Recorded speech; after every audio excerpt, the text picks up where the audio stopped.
Graça e paz, meu irmão. Gratidão damos a Deus pela oportunidade de vivermos um novo dia. Hoje, 17 de agosto de 2025, nossa meditação está em Salmos 7,4 e o versículo de trabalho será o 18. Nele está escrito: lembra-te disto, que o inimigo afrontou ao Senhor e que um louco blasfemou o teu nome.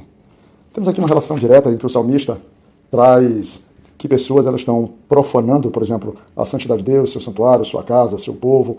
Ou seja, temos aqui um cenário em que pessoas blasfemam, pessoas se levantam contra Deus, pessoas ignoram sua santidade, não reconhecem seu poder, não reconhecem sua glória, não reconhecem nada. E o salmista ele traz logo muito claramente que isso tudo acontece porque segundo o salmista no versículo 1 diz assim: ó Deus, porque não rejeitaste para sempre, porque se acende a tua ira contra as ovelhas do teu pasto. Aqui o cenário é um cenário que muito provavelmente é um cenário de rebeldia ou um cenário de sentimento de abandono, ou seja, o Senhor, segundo o salmista, não está com o seu povo, porque seu povo muito provavelmente deu motivos para isso, porque aqui ele fala sobre a ira de Deus. E o salmista, então, ele pede para que o Senhor lembre-se da congregação, porque essa congregação, e quando a gente está falando aqui de congregação, a gente pode se estabelecer como povo, né? Como povo de Israel, a nação de Israel, porque ele foi separado por Deus, ele foi criado por Deus, ele é aquele povo que foi separado para que pudesse cumprir um propósito de Deus sobre a terra e diante das outras nações, né? Então, ele diz assim, e aí, então, em nome disso, primeiramente, ele, em nome de, mesmo reconhecendo a fragilidade do povo nisso, mas em nome desse amor, em nome de que o Deus foi o Deus que remiu eles, foi o Deus que tirou, foi o Deus que criou, foi o Deus que transformou eles como nação, ele pede para que, então, esse Deus, que agora que sempre foi força e fortaleza junto com eles, ele possa se levantar contra o inimigo, já que o inimigo ele tem feito muito mal, e aí ele se refere a esse mal que ele estabelece aqui na própria casa de Deus, ali que é o santuário. Ele vai trazer no versículo 5, diz assim: parece-se com um homem que avança com o seu mandato através da espessura do arvoredo. Ou seja, o povo, a nação de Israel, está fragilizada, tanto que os seus inimigos, ele vem como se estivesse com um machado, e que as árvores, os obstáculos, eles se tornam, por exemplo, insignificantes, devido vamos dizer assim, a capacidade, o quanto afiado, o quanto eles são fortes. Ele diz que eles pegam o santuário de Deus, eles profanam, derribando até o chão a morada do teu nome, ou seja, eles jogam no fogo. Quando a gente vê parece assim um salmo profético, né? Quando a gente vê, por exemplo, o que acontece lá com Babilônia, né? Com o Império Babilônico sobre o povo de Israel, a gente vê isso aqui muito claramente. É como se fosse um cântico, né? Mas é um cântico que parece que já está inclinando para algo do futuro, porque a idolatria, a rebeldia, a desobediência, a falta de respeito e temor ao Senhor, isso se fazia muito presente. Então, o salmista diz no versículo 9: já não vemos os nossos sinais, já não há profeta, nem há entre nós alguém que sabe até quando isso durará.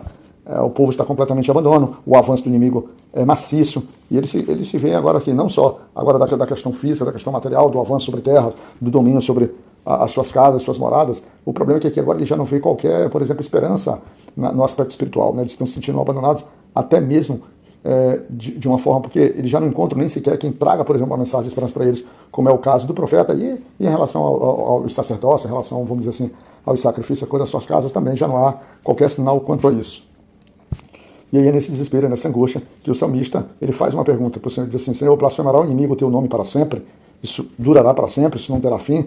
Agora nós estaremos submetidos a ele, não teremos o teu socorro? São os tipos de perguntas, são os tipos de vamos dizer assim, de sentimento que toma ali o povo nesse momento. E aí o salmista dá uma mudada completamente ali, quando ele chega ali a partir do versículo 11, quando ele retoma a pergunta, quando ele diz assim: por que retiras a tua mão?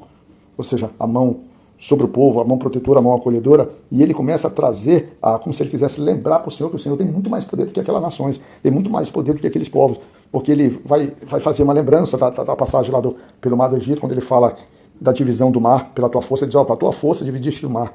Ele diz assim: nem mesmo os monstros das águas, como o Leviatã, descrito lá em Salmos 7, lá em Jó 41:1, nem mesmo ele resistiu à tua força. Quando ele diz assim: por acaso passará o anzol no Leviatã, nem mesmo ele.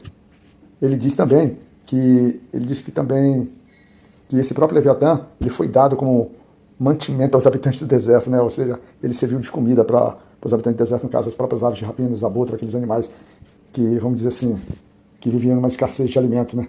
Ele diz também que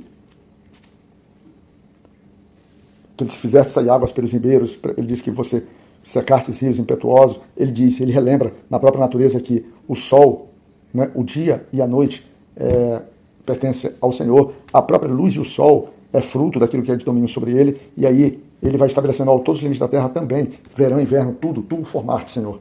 Ele vai dizendo tudo isso até que ele culmina no versículo que nós iniciamos os nossos salmos, quando ele diz assim, lembra-te disto. Pai, tu é poderoso, tu é forte.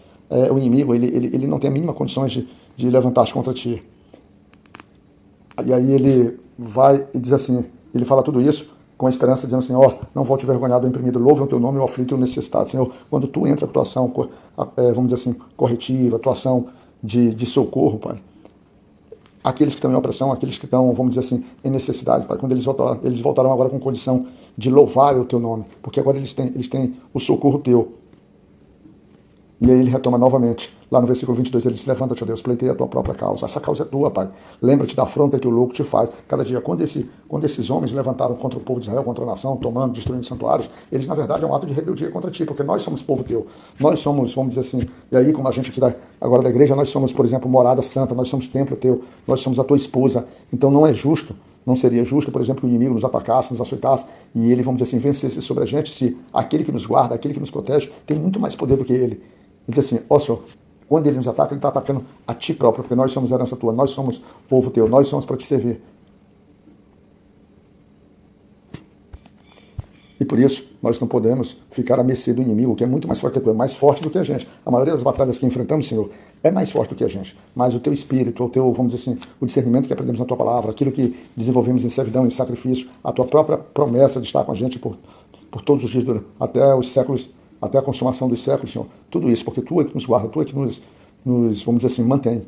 E aí, é isso que o salmista está pedindo. Tem um momento ruim, sabes que esse momento ruim muito provavelmente é fruto da origem, da desobediência desse povo, mas na hora, esse próprio povo que desobedeceu, esse próprio povo que é a opressão que sabe, o único que tem condições de socorrer é o Senhor. E para a nossa vida não é diferente, meu irmão. As tuas causas, as minhas causas, as nossas lutas devem estar tudo sempre na mão do Senhor. Que o Senhor Todo-Poderoso esteja conosco na segunda-feira que se inicia amanhã, que seja abençoada a semana de trabalho, que a gente possa prosperar e se doar verdadeiramente para sermos reais e sinceros no caminho do Senhor.